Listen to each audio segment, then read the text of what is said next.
Hello dear students, एक बार पुनः आप सभी का ढेर सारा स्वागत है हमारे यूट्यूब के चैनल में। Myself Rekha Sharma and you watch me in my YouTube channel English by Rekha. Dear students, हम लोग जैसा कि आपको पता है कि ग्रामर के हर एक टॉपिक को बहुत ही छोटे छोटे स्टेप में बता रहे हैं, और ऐसा बताने का रीज़न है ताकि बच्चे क्या करें, बोर ना हो और उसको इजीली अंडरस्टैंड कर लें।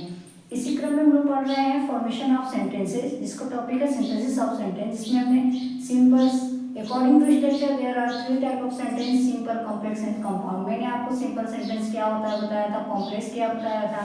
आज हम लोग बात करेंगे कंपाउंड सेंटेंस क्या होता है। ठीक है, तो आइए समय नहीं गंवाते हैं और अपनी वीडियो को स्टार्ट करते हैं और बात करते हैं कॉम्प्लेक्स सेंटेंस में। और कॉम्प्लेक्स सेंटेंस का जो फॉर्मेशन होता है वो किसके ऊपर बेस्ड होता है, इसके बारे में आज हम लोग जानेंगे। ठीक, देखिए सबसे पहले जानेंगे कंपाउंड सेंटेंस, यानी कि एक या एक से अधिक जिसमें पहले से जुड़े हुए हों या जुड़ते हैं। अब देखिए कह रहे हैं कि इसमें क्या होता है, एक तो होता है प्रिंसिपल पार्ट, यानी जो मुख्य, जिसमें आपका सब्जेक्ट वर्ब और ऑब्जेक्ट होगा। दूसरा होता है कोऑर्डिनेटिंग कंजक्शन, यानी कि जो कंपाउंड सेंटेंस होता है हमेशा कोऑर्डिनेटिंग कंजक्शन से मिलकर बना होता है।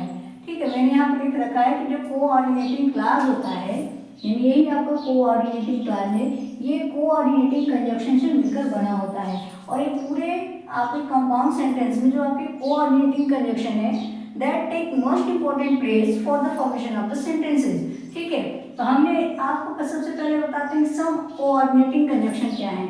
ये कुछ कोऑर्डिनेटिंग कंजक्शन है जिसमें आपके एंड, बट, फॉर, और, not, as well as, both, and, not only, but also, बीच में डॉट डॉट देख रहे हो, इसका मतलब कि इन दोनों के बीच में कुछ हमारे सेंटेंस होंगे।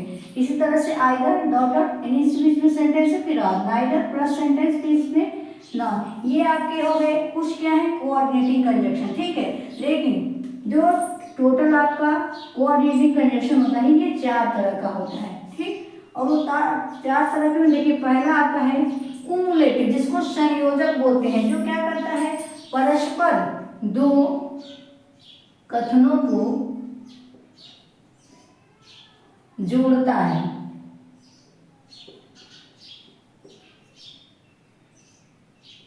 यानी कि हमारा जो कुमुलेटिव कंजक्शन होता है परस्पर दो कथनों या दो अलग अलग वाक्यों को आपस में जोड़ता है। और वो कैसे जुड़ते होंगे, या तो एंड के थ्रू, या तो एज वेल एज के थ्रू, या फिर बोथ डॉट डॉट एंड के through, not only but also के थ्रू। ये हमारे क्या है कुमुलेटिव यानी संयोजक है। इसी तरह से दूसरा आपका है एडवर्सेटिव, जो विरोध परस्पर दिखाता है। तो ठीक है, ये क्या करता है परस्पर दो कथनों के बीच में, दो कथनों के मध्य विरोध दर्शाता है।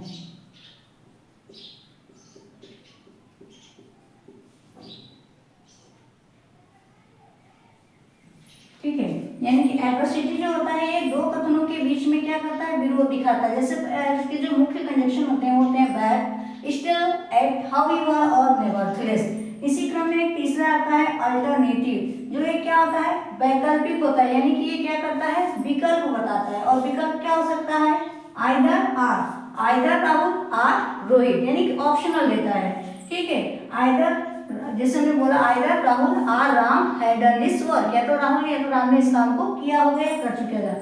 ठीक है, इसी तरह से नाइदर, नॉट, इज और अदरवाइज, ये इसके कुछ मुख्य कंजक्शन होते हैं। इसी तरह से आपका है एक लास्ट है इलेटिव है, जिसको परिणाम सूचक बोलते हैं, और इसके मुख्य कंजक्शन होते हैं सो और फॉर। डियर स्टूडेंट, आपको मैं इसलिए इसको बता रही हूँ ताकि अभी हमारा जो नेक्स्ट जो टॉपिक आएगा, जो हमारा फॉर्मेशन ऑफ कंपाउंड सेंटेंस होगा, वो इन्हीं कंजक्शन के ऊपर आधारित होगा। ठीक है, इसलिए आपको पहले से जानकारी होनी चाहिए कि हमारे कंजक्शन कितने तरह के होते हैं, 4 तरह के होते हैं, और इन्हीं चारों में अलग अलग टाइप के कुछ कंजक्शन होते हैं जिनका प्रयोग करके हम लोग 2 या 2 से अधिक सरल वाक्यों को एक कंपाउंड सेंटेंस बनाएंगे।